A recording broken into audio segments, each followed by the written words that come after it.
आजचा दिवस माझ्यासाठी खूप खास होता.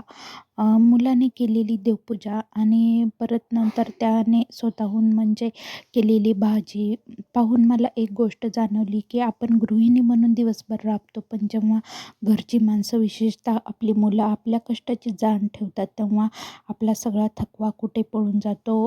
पण आज मला एका अशा विषयावर बोलायचं जो आपल्या सर्वांच्याच परिचयाचा आहे.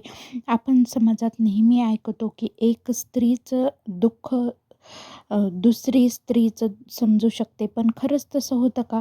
अनेकदा अनुभवायला मिळतं की एका गृहिणीच्या कष्टाची किंमत दुसरी गृहिणीच करत नाही. तर कुणी कसं, कुणी कसं. तर मग हे बघा म्हणजे आज होती 26. आज म्हणजे की माझ्या मुलांनी वगैरे देवपूजा करून घेतलेली होती बघा. तर तो होता घरीच. मग तो म्हटलं, "मम्मी मी देवाची पूजा वगैरे आज करतो, तू राहू दे, रोज तर तू करतेसच ना." म्हटलं, "ठीक आहे बाळा, करून घे." मग त्यांनी देवपूजा वगैरे करून घेतली बघा. सेम मी जशी देवपूजा करते तशीच करते. ते म्हणतात ना, आपले आई-वडिलांचे संस्कारच हे आपल्या मुलांवरती पडतात बघा. जसे की मला माझ्या आईने वगैरे लावलेले संस्कार आहेत. मला माझ्या आईने वगैरे शिकवलेलं आहे बघा. म्हणजे की देवाची नित्यपूजा वगैरे कशी करायची, काय नाही. मी पण माझ्या आईपासूनच शिकलेली आहे. तसंच म्हणजे की माझे पण मुलं माझं बघून पुढे शिकत आहेत बघा. हे बघून मला एक कौतुक वाटतंय आणि मी तर ह्याचं श्रेय सगळं म्हणजे माझ्या आईला वगैरे देईल बघा. कारण की मी पण अशी जेव्हा लहान वयामध्ये होते ना, त्यावेळेस पासून मला पण माझ्या आईने वगैरे म्हणजे असं देवाची पूजा वगैरे करायला लावलेलं होतं. मग तसंच माझ्यात पण ते संस्कार घडत गेले आणि मी पण माझ्या मुलांमध्ये ते संस्कार घडवत गेले पुढे. तर तुम्ही माझ्या मताला सहमत आहेत का बघा मैत्रिणींनो? तर मला कमेंट बॉक्समध्ये नक्कीच सांगा, की तुम्ही पण तुमच्या मुलांना असं म्हणजे तुमच्या आईने शिकवलेली एखादी गोष्ट वगैरे तुम्ही पण शिकवतात का? मग हे बघा मला करायची होती वांग्याची भाजी. मग मी त्याचा मसाला वगैरे तयार करत होतो. तर मग मी तुम्हाला सुरुवातीला म्हटलेलं बघा, की एका स्त्रीचं दुःख दुसरी स्त्री कधीच समजू शकत नाही बघा. खरंच म्हणजे असंच आहे की नाही. म्हणजे मला तर खूपदा असा अनुभवायला भेटलेला आहे बघा. कारण की म्हणजे एका गृहिणीच्या कष्टाची किंमत ही दुसरी गृहिणीच करत नाही, तर मग आपण म्हणजे दुसऱ्यांकडनं तरी काय अपेक्षा करणार ना. बघा म्हणजे कुणी कसं घर सावरतंय किंवा कुणाचा स्वयंपाक कसा आहे, कुणी मुलांवर कसे संस्कार करतंय, यावर म्हणजे तिच्यासोबत राहणारीच एखादी दुसरी गृहिणी जी असते ती म्हणजे टीका करायला लागते बघा. आणि मग म्हणजे तिच्याबद्दल काहीतरी चुका काढायला लागते. आणि त्यानंतर म्हणजे म्हणजे अनेकदा एका स्त्रीची ही चुका करण्यामध्ये म्हणजे एक्सपर्ट असते. मग आपण दुसऱ्यांना तर म्हणजे असं आपण नावं ठेवू शकत नाही ना. पण हे बरोबर आहे का नाही मैत्रिणींनो? तुम्ही तरी मला सांगा बरं का. म्हणजे मला काही असं कोणावरती आधारून असं बोलायचं नाही आहे. पण प्रत्येक मैत्रिणीच्या आयुष्यामध्ये वगैरे असं घडतं बघा, किंवा गृहिणीच्या लाईफमध्ये म्हणा किंवा मैत्रिणी असू. तर म्हणून की मला तुम्हाला म्हणजे आज मनापासून एक प्रश्न विचारावा वाटला, की म्हणजे तुम्हालाही कधी असा अनुभव आला आहे का, की जिथे तुम्हाला एखाद्या स्त्रीकडूनच कमी लेखलं गेलं किंवा तुमच्या कष्टाची थट्टा केली गेली? तुमचं या विषयावर काय मत आहे बघा, मला कमेंटमध्ये नक्की सांगा.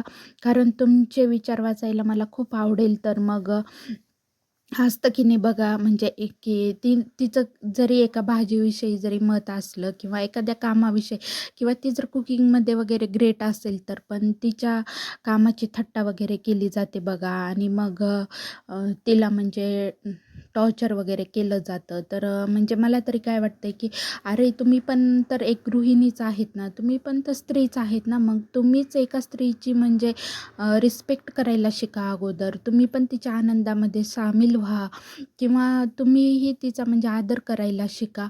आणि मग म्हणजे तुम्हाला वाटत नाही का, की आपला पण कुणीतरी आदर करावा, आपली पण कोणीतरी रिस्पेक्ट करावी. पण जर का आपणच स्वतः म्हणजे दुसऱ्याची जर कोणाची टीका वगैरे करत असतो किंवा दुसऱ्यांचं कुणाचं वगैरे आपण जर का म्हणजे तिला जर आपण टॉर्चर करून वगैरे बोलत असेल तर आपण म्हणजे दुसऱ्यांकडनं अपेक्षित नाही ना, की तिनं म्हणजे आपल्याला चांगलं म्हणावं किंवा आपली रिस्पेक्ट करावी. हे बरोबर आहे की नाही मैत्रिणींनो? तर मग हे बघा, मग माझा मुलगा आज घरी होता. आमचा दादा स्कूलला वगैरे गेलेला होता. तर त्याला काही करमत नव्हतं बघा. मग तो मला असं किचनमध्ये हेल्प वगैरे करण्यासाठी आला होता आणि तो म्हणत होता, की "मम्मी, मग मी फोडणी वगैरे टाकू का भाजीला?" मी मस्त असे वांगे वगैरे भरून ठेवले होते, त्याच्यामध्ये मसाला स्टफिंग घालून. मग तो मला म्हणत होता, "तू आता कणिक मळते आहेस, तर मग मी फोडणी वगैरे टाकतो." म्हणून म्हटलं, "ठीक आहे, मग टाकून घे. मी आहेच इथं बाजूला शिकवते." पण मग तर असं काही नाही, की म्हणजे मुलगीच एक किचन वगैरे सांभाळू शकते म्हणून. मला तरी असं वाटतं, की प्रत्येकानं हे आपल्या स्वतःच्या ह्याच्यावरती अ, म्हणजे उभं असावं. स्वतःच्या ह्याच्यामध्ये आपण म्हणजे अ, काय म्हणतात ना, म्हणजे आपण दुसऱ्यांवरती अवलंबून राहू नये बघा, असं तरी मला वाटतं. मग अशा छोट्या-मोठ्या गोष्टीतूनच आपण आपले कामं करायला शिकतो बघा मैत्रिणींनो. तर मग तुम्हाला म्हणजे माझा काही कोणावरती डिपेंड असा व्हिडिओ नव्हता, पण असं प्रत्येक गृहिणीच्या आयुष्यामध्ये घडतं की नाही मैत्रिणींनो, तुम्ही मला कमेंट बॉक्समध्ये नक्की सांगा. तर मला म्हणजे माझ्याविषयी असा आलेला अनुभव होता म्हणून मला वाटलं की तुमच्यासोबत शेअर करावं. म्हणून मग मी एक माझं मत तुम्हाला म्हणजे मांडलं, की एक स्त्रीच एका स्त्रीची अ, म्हणजे दुश्मन असते बघा असं तरी मला वाटतं. आणि आता तुम्ही म्हणताल हिनं तरी काय म्हणजे घरकाम वगैरे दाखवती, बोलती दुसरंच. पण म्हणजे मला एक मत मांडावं वाटलं म्हणून मी एक मत मांडलं बघा. तर तुम्हाला कसा वाटला माझा व्हिडिओ? तुम्हाला जर का माझा व्हिडिओ आवडला असेल तर मला लाईक, सबस्क्राईब करायला विसरू नका. तर मग हे बघा, आमचे दोघे मायलेकराचं असं चाललं होतं मग किचनमध्ये काम वगैरे करणं. आणि मग मैत्रिणींनो, तुमचा कालचा दिवस कसा गेला आहे प्रजासत्ताक दिनाचा? तर मला तर ना असे देशभक्तीपर संगीत वगैरे कानावरती ऐकू येऊन ना, मला तर माझ्या स्कूलचीच आठवण आली बघा. आमच्या इथं घराच्या बाजूला स्कूल वगैरे आहे, तर मला तिथले म्हणजे नॅशनल अँथम गाणे वगैरे सगळे घरी असे ऐकू येत होते सकाळी सकाळी. तर मला पण माझ्या शाळेची आठवण आली, माहेरची आठवण आली. तर मग असं तुम्हाला पण तुमच्या माहेरची वगैरे आठवण आली का? काल स्कूलची आठवण आली का? तर मग असा होता बघा आमची आजची सकाळ. चला तर